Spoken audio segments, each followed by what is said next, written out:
असांजे स्कूल में 3 case corona जा पॉज़िटिव में अची विया हुआ। हिकु उस्ताद हो, 2 शागिर्द हुआ। असां जीओ साहब जे हुकुम जे मुताबिक़ हेडमास्टर साहब उन्हनि खे उन ई टाइम ते रिलीव करे पंहिंजे माइटनि खे बि उन्हनि खे बि इतलाह कयो वियो ऐं उन उस्ताद खे बि हितां खां रिलीव कयो वियो। उन खां पोइ मुंहिंजी गुज़ारिश हीअ आहे त असांजे स्कूल हाई स्कूल तलार ऐं पसकरदाई जे स्कूलनि खे बि वरी नए सिर टेस्टूं ही जेके से दोबारा करायूं वञनि, छाकाणि त ही हिक ॿिए जे मिलण जुलण जे करे बि वधी सघे पियो। जीअं त असांजे स्कूल में 3 केस ज़ाहिर थिया आहिनि, जिन में हिकु उस्तादु आहे ऐं 2 शागिर्द आहिनि।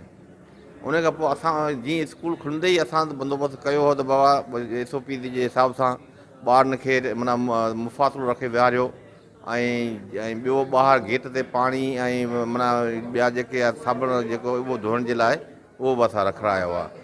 हाणे जेको आहे शागिर्द असां जेको सिस्टम हिकिड़ो कयो आहे त बाबा जेकॾहिं कंहिं क्लास में 60 शागिर्द आहिनि त 30 हिकिड़े ॾींहुं अचनि, 30 वरी ॿिए ॾींहुं अचनि। गुंजाइश कोन्हे रूम में एतिरो वेहण जे लाइ। तलार तालका हॉस्पिटल टीम असां वटि आई, सॼे स्टाफ जो स्टूडेंट जो उन्हनि चेकअप कयो, जंहिंमें 3 पॉज़िटिव केस ज़ाहिर थिया ऐं उन ॾींहुं तालका हॉस्पिटल असांखे एजुकेट बि कयो त इन्हनि SOPs ते अमल कीअं कजे।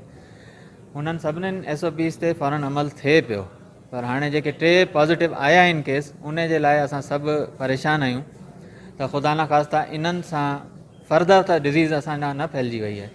त बहितर इहो थींदो त असांजा रिपीट कया वञनि टेस्ट हिन स्टूडेंट्स जा ऐं स्टाफ जा दोबारा रिपीट कया वञनि ऐं बहितर इहो थींदो त फ्यूमिगेशन स्प्रे बि कयो वञे हिन स्कूल में। मैट्रिक क्लास जा 100-125 जे लॻभॻि शागिर्दनि जी कोरोना टेस्ट थी आहे, जिन मां 2 केस पॉज़िटिव आया आहिनि।